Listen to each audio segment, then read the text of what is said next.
When viewed from above, Indonesia resembles thousands of emeralds strewn across two oceans rather than a nation.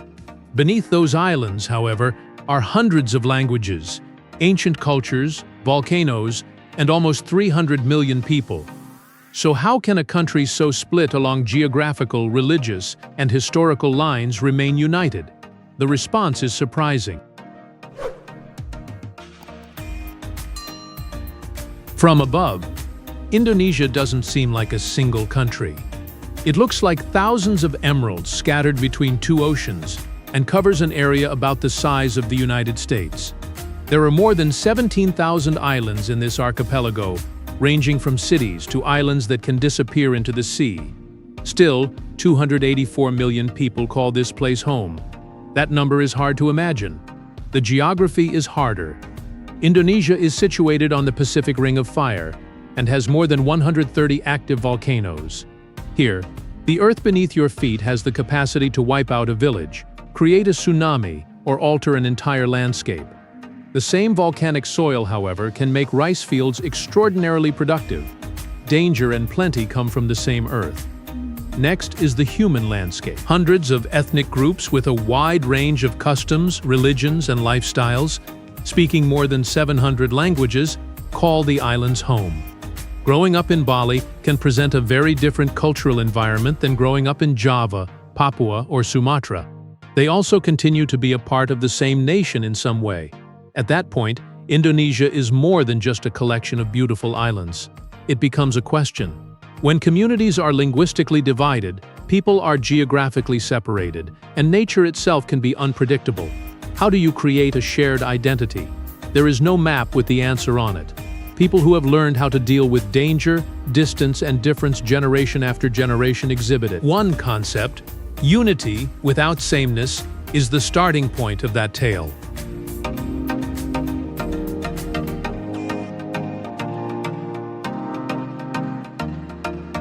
Imagine waking up in a nation where your neighbor might speak a different language, worship a different god, and adhere to customs that your family has followed for generations.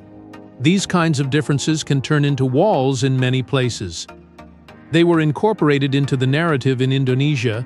Islam is the most popular religion in Indonesia, with about 87% of the population practicing it. However, Indonesia is not an Islamic nation. Its philosophy, Pancasila, permits the coexistence of multiple religions within the same republic, while acknowledging the existence of God. Confucianism, Buddhism, Hinduism, Protestant and Catholic Christianity, and Islam are all welcome here. As soon as you travel between islands, you can see this diversity.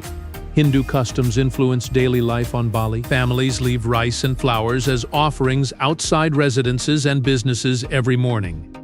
Every year, the island goes silent during Nyepi.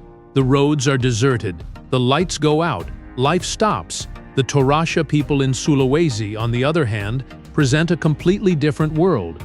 Their homes have boat-shaped roofs, and elaborate funeral rites can turn into significant family gatherings. Tau-tau, or carved wooden figures, guard the deceased in cliffside tombs.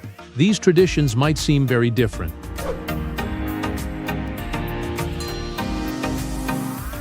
A woman's beauty is admired in Indonesia. However, in some communities, she can also become the focal point of an entire lineage, inherit the house, and carry the family name. That distinction is important. The beauty of Indonesia is as varied as its islands. Each of Java, Bali, Sumatra, and Papua has its own unique history, characteristics, and customs. However, if you look past outward manifestations, a different narrative about women, families, and power comes to light. Family identity and property are customarily passed down through the mother's line among the Minangkabau of West Sumatra, one of the largest matrilineal societies in the world. The family home may pass to a daughter, but women continue to own ancestral property for many generations. Consider the implications of that. Your identity can be passed down through your mother in a society where a house is more than just walls, and a family name is more than just a name. Weddings in Indonesia show a different aspect of this culture. They are frequently big, vibrant events where marriage is more than just two people. It can unite hundreds of friends, neighbors, and family members, in a celebration of community and family. But there's more to tradition. In Indonesia, women have also had to deal with unpleasant expectations regarding their appearance and purity. Before authorities distanced themselves from them, female recruits and security forces were subjected to controversial virginity testing procedures. The shift was a reflection of a larger discussion about equality, dignity, and what contemporary society should expect of women. Therefore, beauty is not the only aspect of the deeper story. It is about women navigating expectations, tradition, family, and change while subtly influencing the nation in which they live.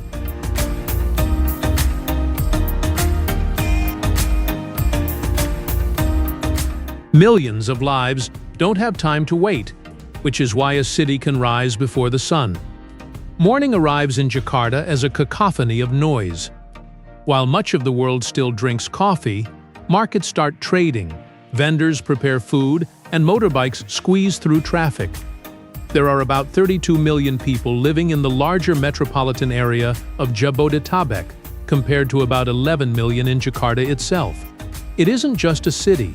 Workers, families, students, vendors, drivers, and dreamers make up this dynamic ecosystem.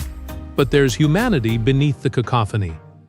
There is more to the Parsar than just buying fish and vegetables. They share news, jokes, gossip, and tidbits of life. Afterward, friends get together for nongkrong, which is the Indonesian custom of just sitting down to eat, chat, and pass the time. Jam karet, or rubber time, is a term used to describe that flexible relationship with time. When a conversation, a family issue, or a human connection takes precedence over the clock, a schedule may be extended. However, Jakarta's future is more nuanced. In certain areas, the city is sinking, and flooding is still a major concern. In an effort to lessen pressure on Jakarta, Indonesia is constructing Nusantara on Borneo as a future political hub. The situation is paradoxical. While battling the ground beneath it today, one of the most densely populated urban areas in the world is attempting to build for the future. And something about Indonesia is revealed by that tension. This nation does not merely adapt to change. It reimagines itself all the time.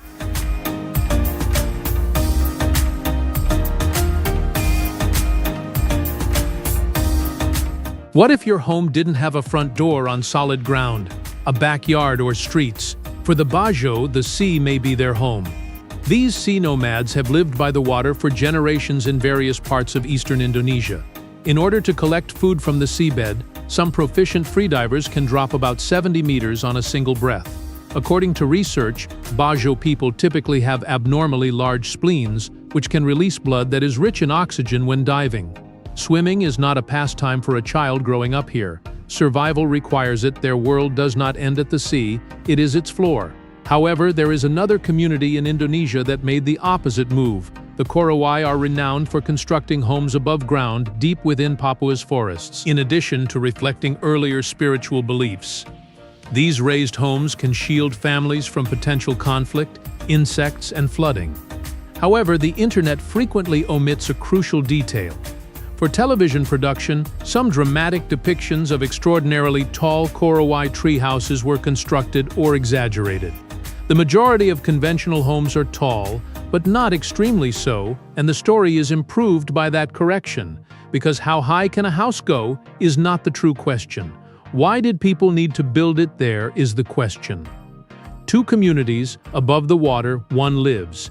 The other resides above the ground of the forest. Both demonstrate the same human tendency. You don't always leave when things get tough. There are moments when you discover new ways to live, and that lesson goes well beyond the trees and the sea in Indonesia.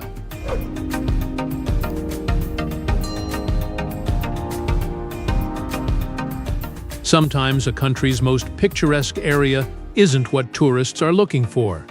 The neighbors still know each other's names on this typical street. When you leave Bali's well-known beaches, Indonesia starts to feel different. Rice terraces ascend hillsides. Behind villages, volcanoes rise. Fishing boats make their way back through calm waters. Additionally, hospitality in these kinds of communities is frequently more about making room for strangers than it is about impressing them. This spirit can be explained by the term gotong royong. It entails cooperating, sharing responsibilities, and lending a hand because you might require assistance in the future. A neighborhood can come together over a wedding, a birth, a funeral, or a broken roof. Someone delivers rice, someone prepares food, someone stays, repairs, or lifts. A street becomes one home for a brief period. Then there's food. Rendang is a traditional Minangkabau dish of slowly cooked beef. The popular fried rice in Indonesia is called nasi goreng, satay over charcoal. Bakso from the street vendors, peanut sauce-covered gado-gado. Additionally, sambal, which comes in a plethora of regional variations, adds heat to nearly everything. A large portion of this food can be found at kaki lima, which are modest street stalls where people eat together in close quarters. These islands were also known as the Spice Islands centuries ago, when European powers traveled across oceans to conquer them due to the high value of nutmeg and cloves. However, the spice was never the deeper treasure. It was the sharing habit, because having money can make living comfortable. It has meaning because of the community. And the distinction is still remembered in Indonesia.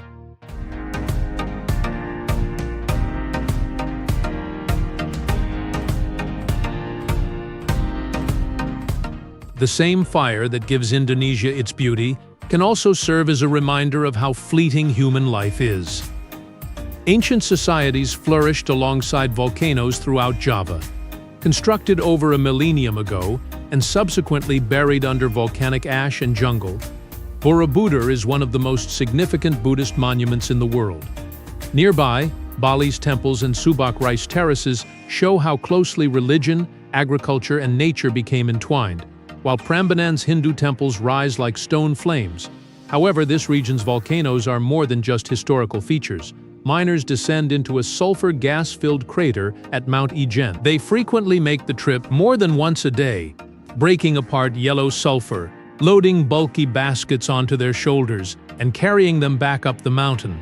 Escaping gases can burn blue at night. Travelers ascend to take pictures of that peculiar, lovely fire. The miners must climb in order to make a living, and it's hard to forget that contrast. Krakatoa comes next. Its eruption in 1883 caused catastrophic tsunamis that killed tens of thousands of people and produced a blast that could be heard thousands of miles away. The infamous Year Without a Summer of 1816 was partly caused by Mount Tambora's even more powerful eruption decades earlier, which sent ash all over the world. Evidence of an even older super-eruption that was strong enough to change Earth's climate can be found beneath Lake Toba. Indonesia's beauty and peril were always intertwined. The same restless earth is the source of the temples, lush fields, striking scenery, and terrifying volcanoes. Paradise does not equate to safety in this context. It entails learning to coexist with something strong.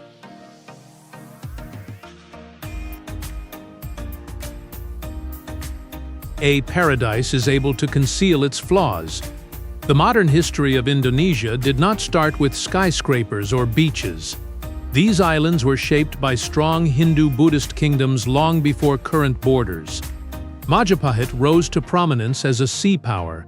Islam later expanded through trade, changing societies without eradicating earlier cultures. Europe followed. For centuries, the Dutch ruled the Dutch East Indies as part of their colonial empire. That system was destroyed by the Japanese occupation during World War II. After declaring its independence in 1945, Indonesia started the challenging process of nation-building. That country is a massive economic power today. Indonesia boasts a young population, a sizable domestic market, and the largest economy in Southeast Asia. Its citizens use social media frequently, and digital platforms have transformed how millions of people place food orders, navigate cities, and manage their finances.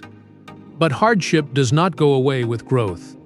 Millions of people continue to experience insecurity and poverty. Corruption is still eroding public confidence.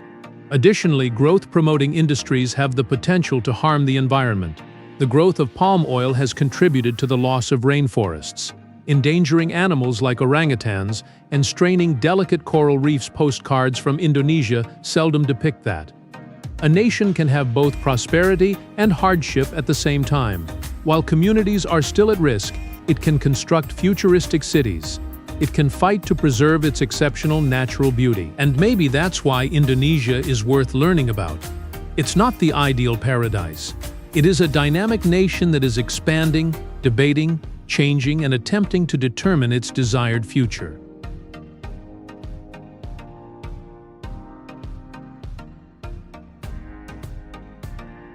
When nearly everything seems intent on tearing a nation apart, what keeps it united?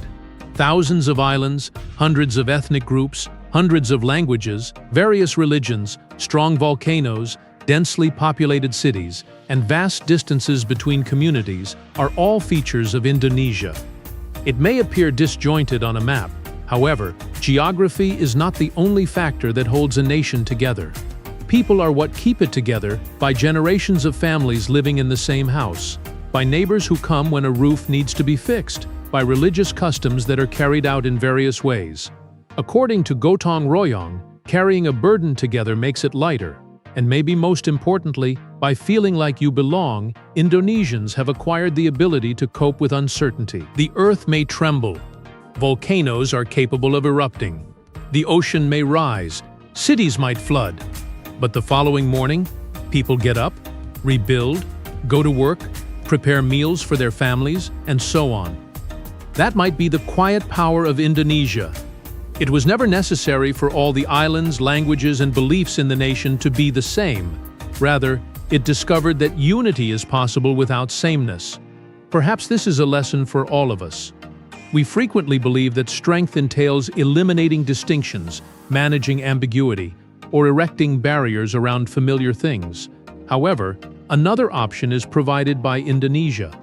Sometimes the challenges of life can show us how much we depend on each other. Even when a nation is separated by thousands of miles of ocean, it can still feel united. Furthermore, a life can be complex, uncertain, and flawed, but it can still be worthwhile, because sometimes the beginning of strength is right where it appears to be a weakness. Beyond its islands, Indonesia teaches us a valuable lesson. We frequently think that being strong entails eliminating differences and ensuring that everyone lives, thinks, and believes in the same way. But Indonesia offers an alternative. Oceans, languages, religions, and natural disasters can divide a nation, but family, community, and a sense of belonging can keep it united. The same is true of life. We don't have to let our differences get in the way. They may occasionally turn into bridges. Communities with disagreements and problems are not the strongest ones. When things get tough, they are the ones who are prepared to listen, support, adjust, and support one another. Because we are the same, we are not stronger when we work together. Because we decide to stick together, we are more powerful.